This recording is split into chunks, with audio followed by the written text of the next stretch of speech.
Where I am now, better than before, through those open doors. Where I am now, where I am now. It's now time for the most talked about radio show in the whole wide world, the FY Radio Show, with your host, Miss Yolanda Lady Hinton. I'm Ed Everett, the co-host. The music that you hear in the background is none other than Miss Yolanda Lady Hinton, where I am now.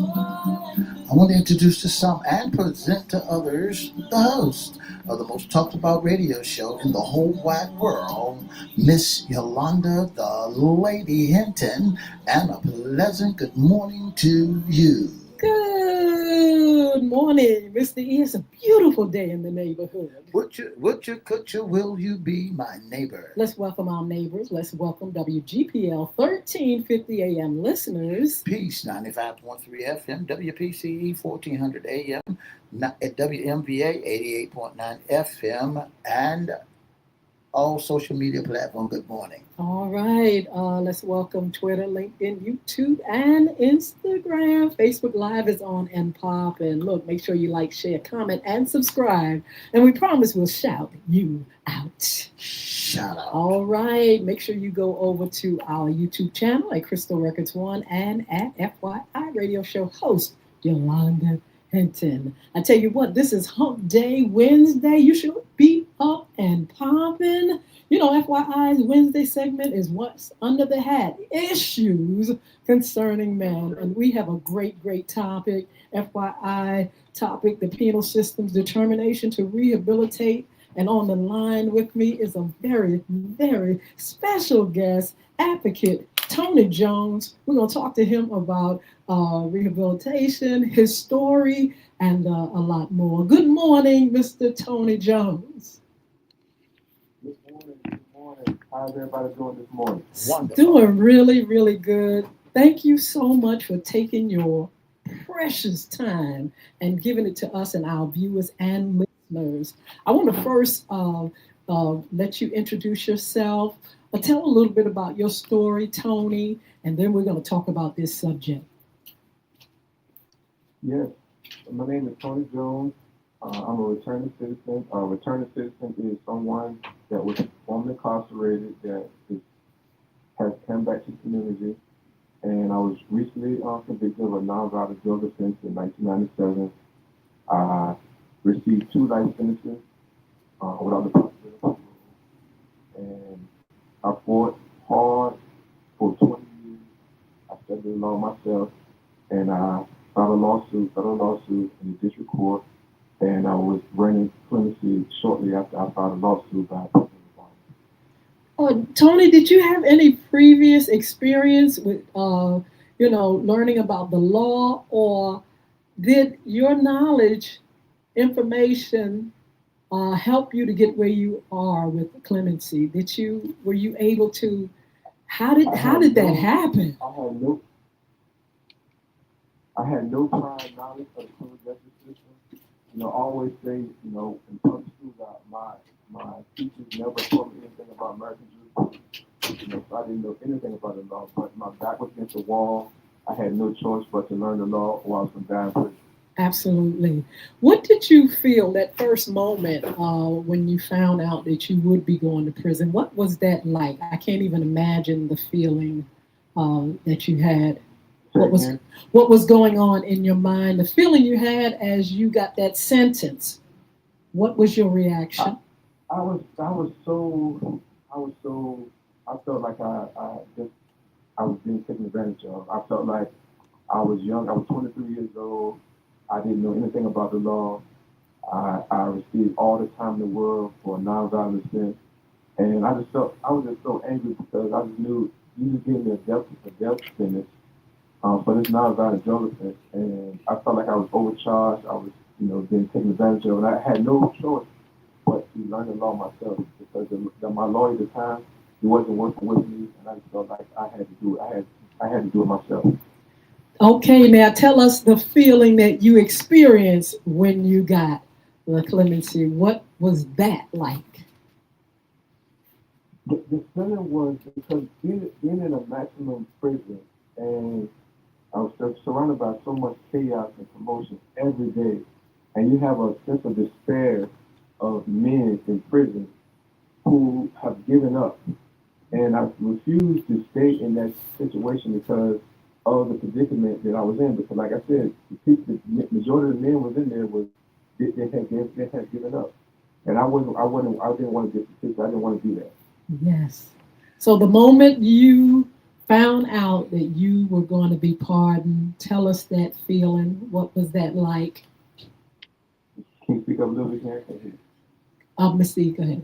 the moment that you felt relieved when you was getting ready to get out, how did you feel? It was, the day that I got a phone call from this attorney because, like I said, I was fighting for myself, and I was like, it was so much going on at the time because I was fighting for myself. I was filing my own paperwork, and when I got a phone call from this attorney saying that I was granted clemency, I was in silence for the whole day. I Mhm. couldn't even talk because I had been gone for 20 years, and I have seen so much ugliness in the system that I just couldn't believe what was going on. I just felt like I'm finally going home, but I was just in silence with myself until the next day it was published on public record Mhm. that Tony Jones has been given clemency by President Obama. That's when I knew it was real. Wow. I want to say good morning to you and a couple of your friends that knows you told me to tell you assalamu alaikum, brother Bala Muhammad and Ali Salam. They told me to tell you hello and peace be unto you. When, of all that you have been through, Mr. Tony, I want to say congratulations for standing still and holding on.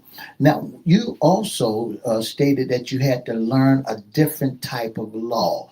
What is that different type of law that you had to learn? Was it the black law that you call it? Yeah, the Black Law Dictionary is the actual legal dictionary that has all the legal terms that we utilize in court. And this is another language. This is in Latin, and it's at the same time as if I wanted to understand the law and I wanted to submit documents and petitions and motions, I had to learn their language. And I had no choice, but the Black Law Dictionary became my best friend, if that makes sense. Yeah, Yeah, yeah, yeah. absolutely.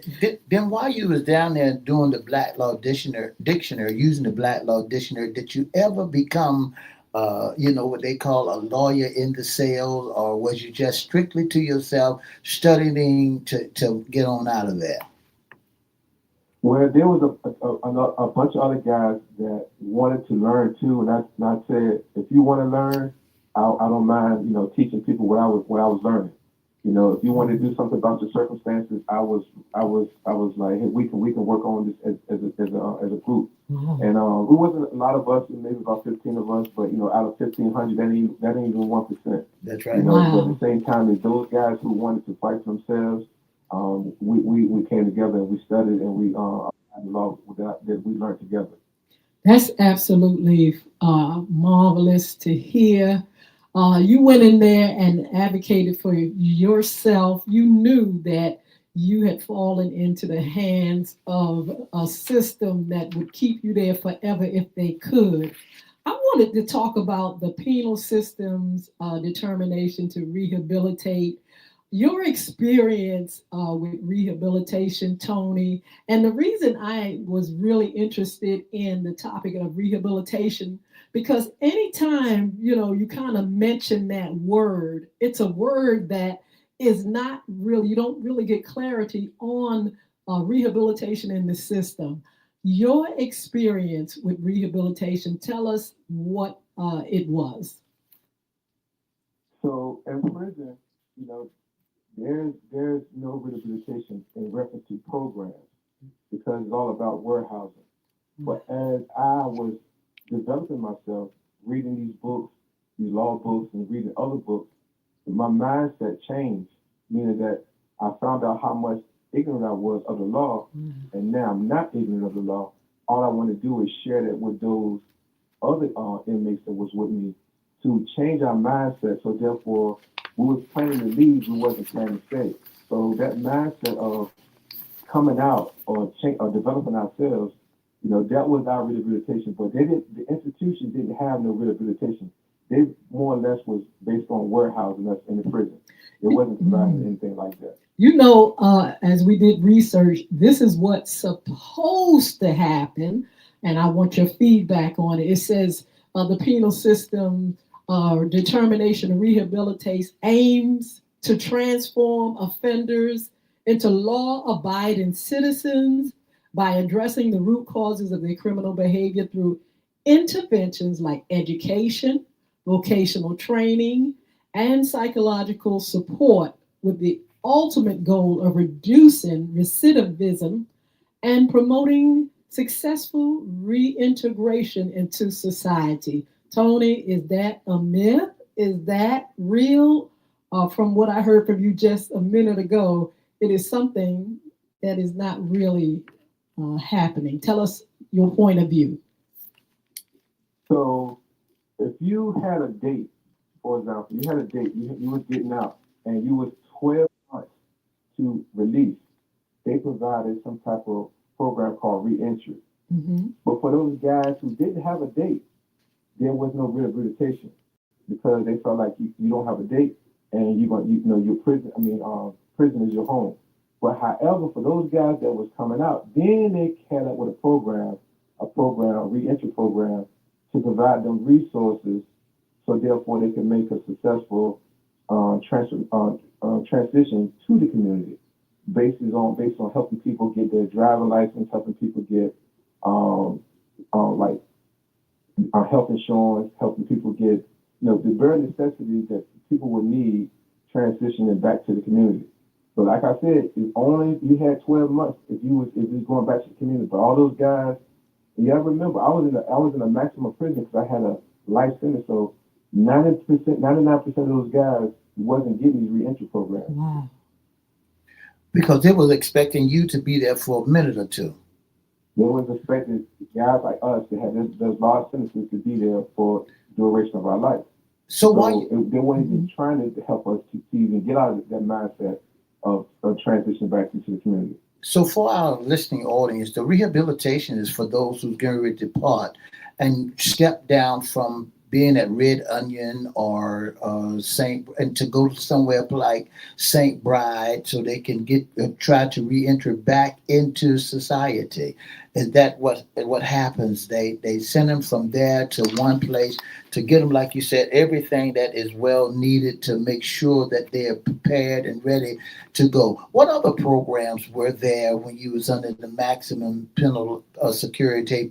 What other programs that you had to deal with or for your use to help you to endure when you start studying the law? So they had programs, for example, they had some vocational programs. Like I said, those programs were only provided to those inmates who had short times. There was a wait list. If you had 3 years or you had 5 years or something like that, which is a small amount of people, you could get in those programs because they know those programs was making people some type of job ready when they get out of prison. But for the most part, they had little programs like that because it wasn't being in a maximum. I stayed in maximum prison for 18 years, and you don't get programs like that. They have only type of program they have like that is when you have low custody inmates. Mm-hmm. And, so I wasn't a low custody inmate, so therefore I wasn't in those institutions that were providing those resources and programs like that.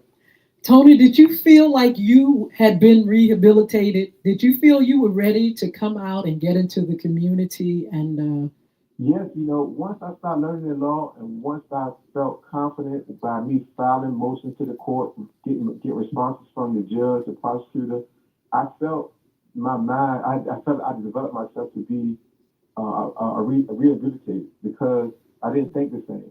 I didn't talk the same. The people I was around, it was around the people who had like minds of myself. I was always planning to leave, never planning to stay. So that mindset like that, I separated myself from the people who wasn't trying to change. Yes. So let's talk about those that go to come out, those that come out back into the community but go back in. Is there a lack of rehabilitation on their part? Not enough support? What happens when So recidivism? a lot of times, a lot of guys get recharges is they wasn't never planning to leave, Mm. and some guys never had the resources in the community. For example, there's, some of us have support. We have family support and friend support, but a lot of people don't have the family and friend support, and sometimes that plays a major role in making that transition back into the community.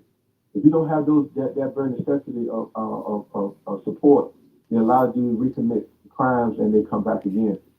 That's Absolutely. one of the greatest things in the world. When you don't have that support, that causes a man or a woman to do crime over and over again. So who was tied into your support system? What who was there with you to help you to know that that life is better on the outside, that you can make it?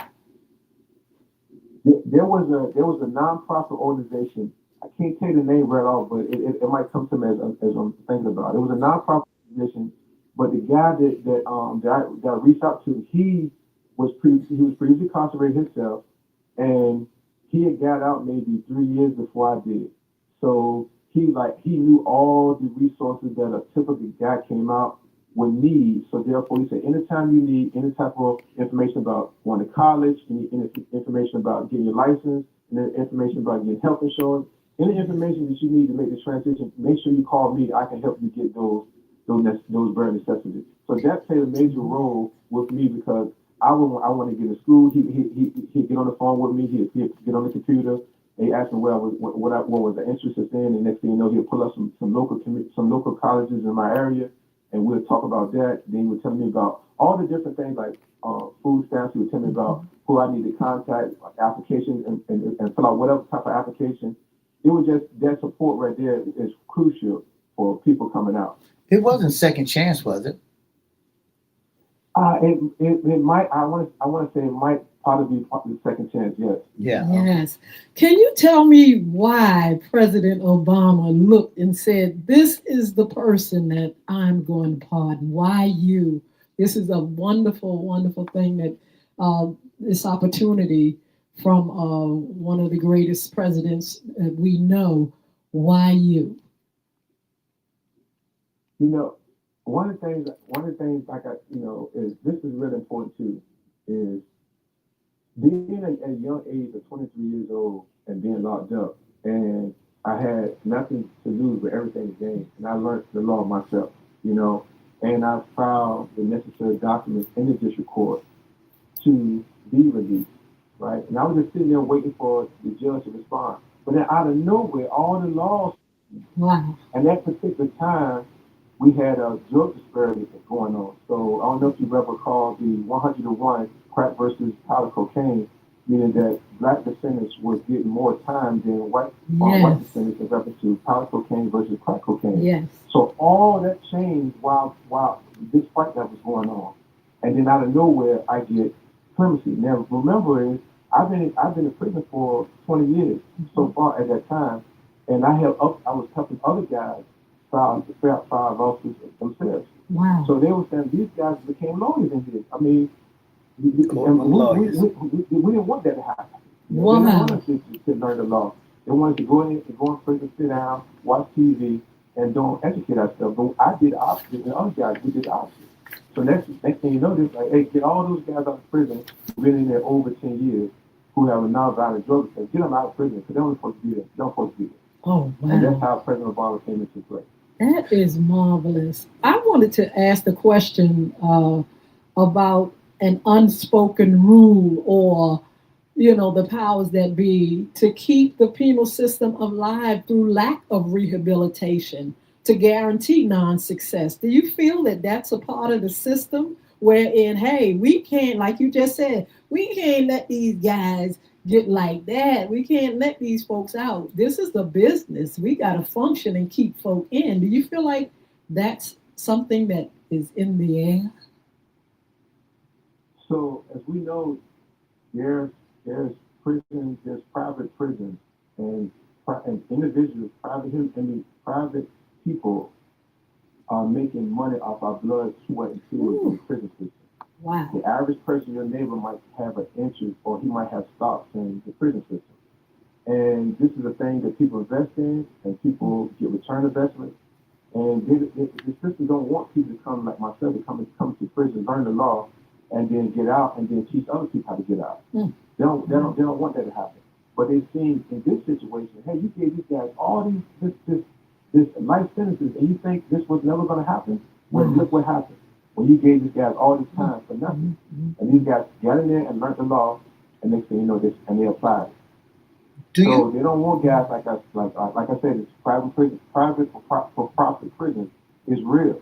People, individuals, corporations are making money off our ignorance of the law. And the more that they put in, the more that money that they make, the more they keep right on building more and more and more. Tell me, when you were out here on the streets, just doing what they call lightweight, then did they have a spy on you? Did they have anybody watching you when you got into the system? Why did they give you so much time for such less crime?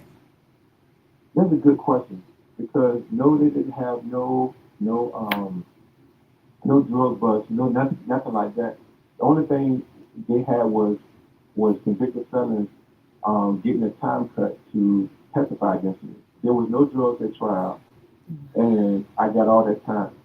And as I spoke earlier, the 100 to 1, like I said, there was no drugs there. It was just only testimony, hearsay testimony about drugs.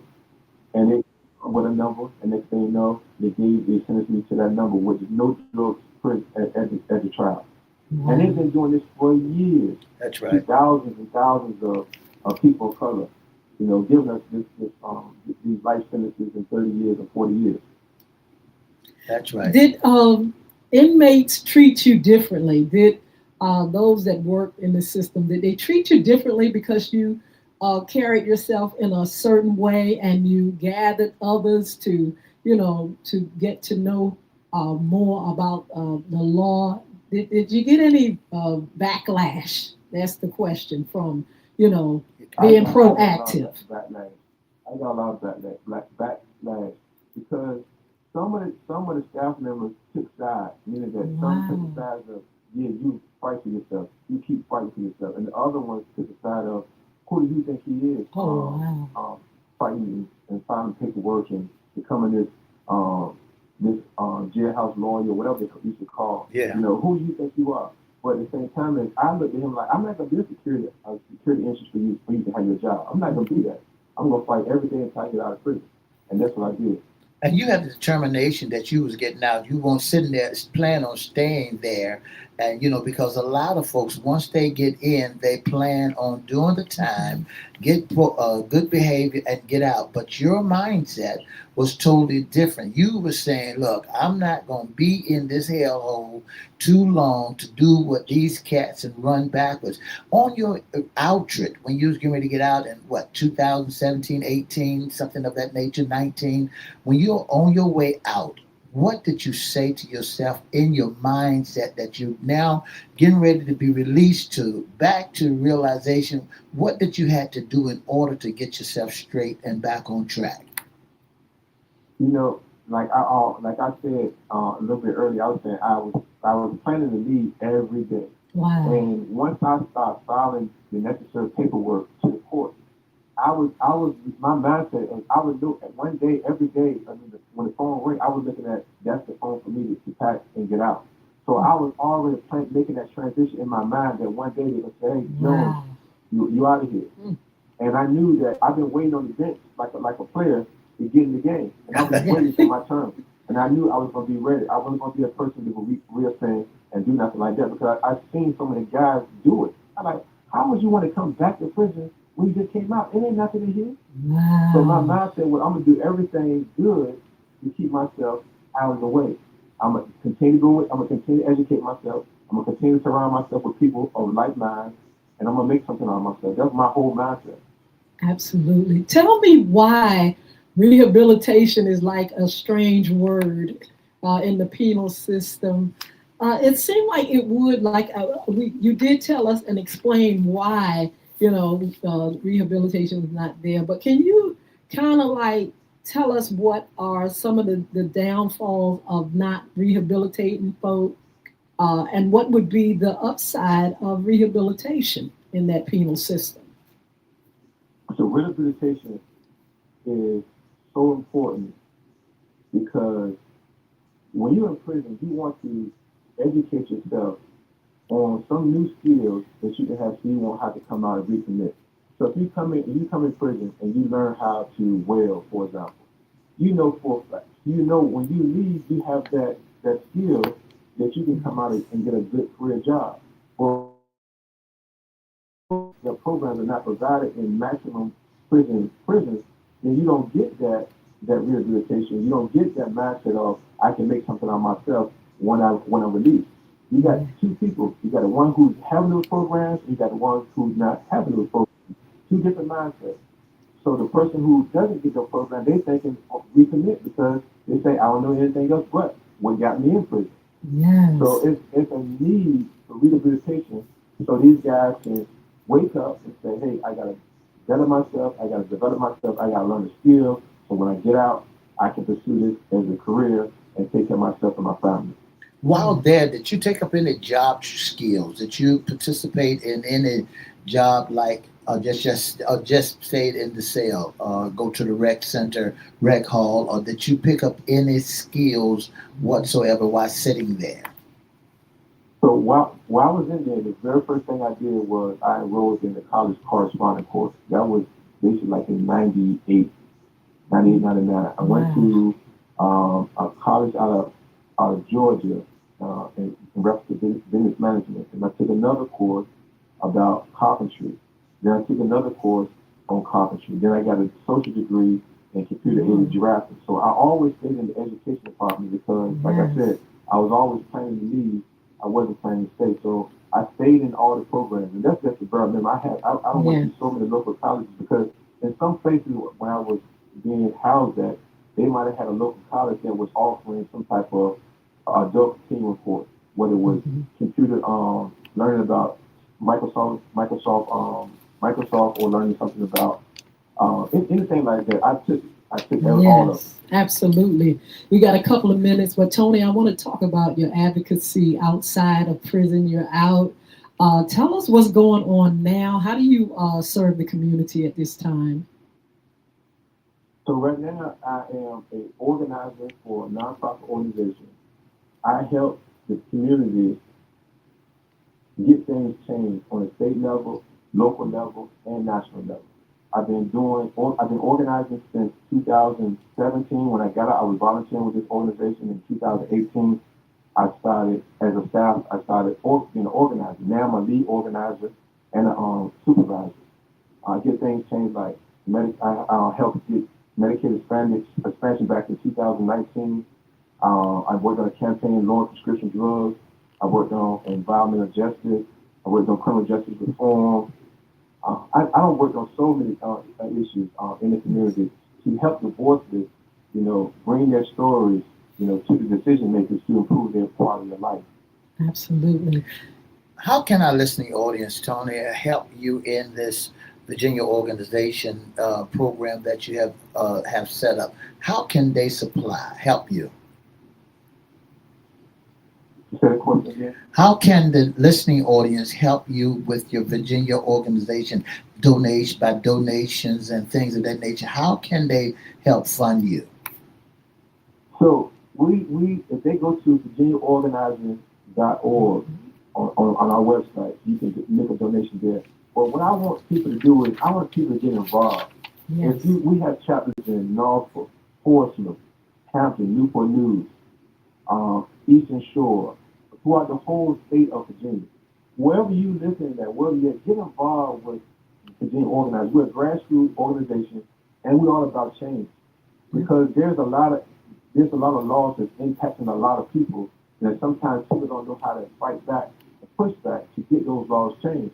But I want people to get involved so they can learn how to organize and learn how to get things changed so therefore they won't suffer in silence.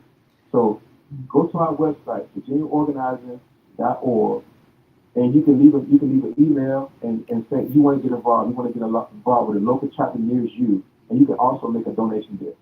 All right, Tony, thank you so much for being on, taking your time to talk to our viewers and listeners. We would love to have you back. And we want you to have a wonderful day and a prosperous year. Thank you so much for inviting me here, and I hope your audience benefits from the things we talked about. Thank you. All right, y'all. We're going to see you on Fun Friday. Have a wonderful, wonderful day.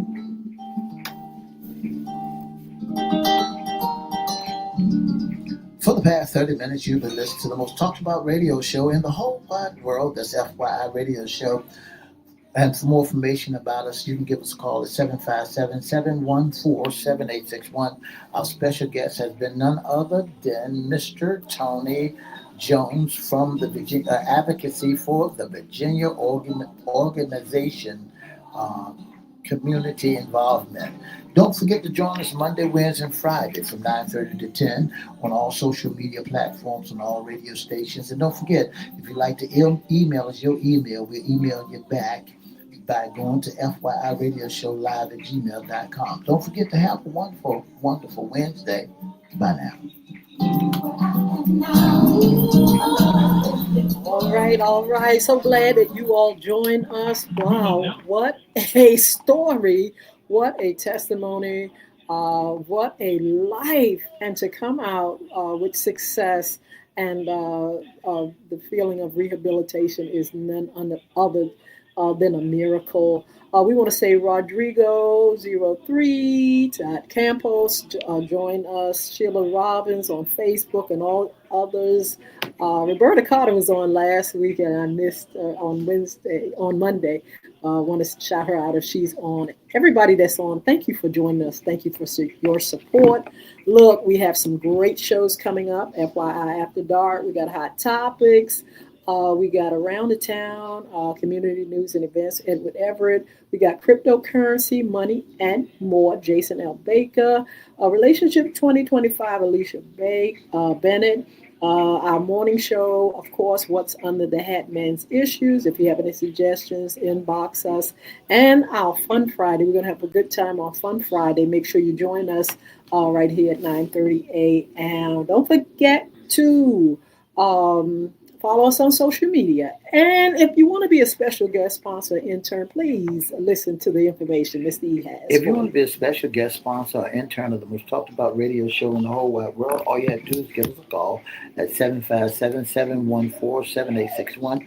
Or you can email us. If you email us, we'll email you back at FYIRadiosHowLive@gmail.com or inbox us on Facebook, Edward Everett, Miss Yolanda, Lady Hinton, or FYI. And we thank you so much for tuning in to the most talked about radio show in the world. You all are a blessing. We will see you back here on Fun Friday. Have a wonderful, wonderful day. Bye now.